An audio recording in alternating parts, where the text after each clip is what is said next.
یو څو شعرونه دي چې زما د خان او د ملا سره پسه نه لګي زما د خان او د ملا سره پسه نه لګي د دې غریب سړی په سترګو باندې ښه نه لګي او د پیغلو لاس مې په سرو وینو باندې سره خوښ وي خو د ظلمو لاس مې په نکریزو باندې سره نه لګي د پیغلو لاس مې په سرو وینو باندې سره خوښ وي خو د ظلمو لاس مې په نکریزو باندې سره نه لګي ویلې ما د زړه نه وباسه نو هېڅ هم نشته جانانه بیا به دې په اوښکو کې باڼه نه لګي ویلې ما د زړه نه وباسه نو هېڅ هم نشته جانانه بیا به دې په اوښکو کې باڼه نه لګي او ستا د محفل نه مې په دغه وجه منع کړې زما خبرې داسې دي که په چاوه نه لګي لکه د ده لکه زما به درنه ژبه پرېږي لکه د ده لکه زما به درنه ژبه پرېږي نن رښتیا ووایه سبا به درنه ژبه پرېږي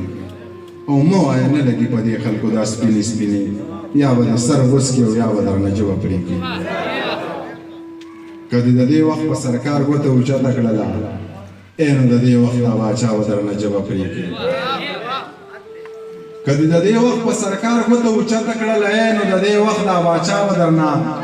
ژبه پرېږي که درته یو شو نو منصور غوندې دیدار ته رسایې دغه قاضي دغه ملا به درنه ژبه پرېږي منیر ته وایه دا رښتیا دې په چا ښه نه لګي منیر ته وایه دا رښتیا به درنه ژبه پرېږي په دیرانونو ګرځم او کاغذونه ټولوم خو خپل اختیار لرمه خان ته دې ووایه چې زه چاته لاس نه نیسم په ډیرانونو ګرځم او کاغذونه ټولوم خو خپل اختیار لرمه خان ته دې ووایه چې زه چاته لاس نه نیوم سوال د الله نه کوم او تمه د ځانه کوم زما انداز داسې دی زما خبرې ټولې په خجې نجې کې وي خو مطلب دا نه دی چې ته ګنې غټ سړی یې زما نه غټ څوک نشته ولې چې زه پښتون یم خو عاجزي ځکه کوم چې د الله خوښه ده زما نه غټ څوک نشته ولې چې زه پښتون یم خو عاجزي ځکه کوم چې د الله خوښه ده لاړ شه اشنا ووایه رښتیا رښتیا ووایه ښه برملا ووایه او خان ته دې بیا ووایه منیر پاگل سړی دی د چا پروا نه ساتي توره دې قاش کې کېده دا پیتلي دور دی او جنګونه بل شان کېږي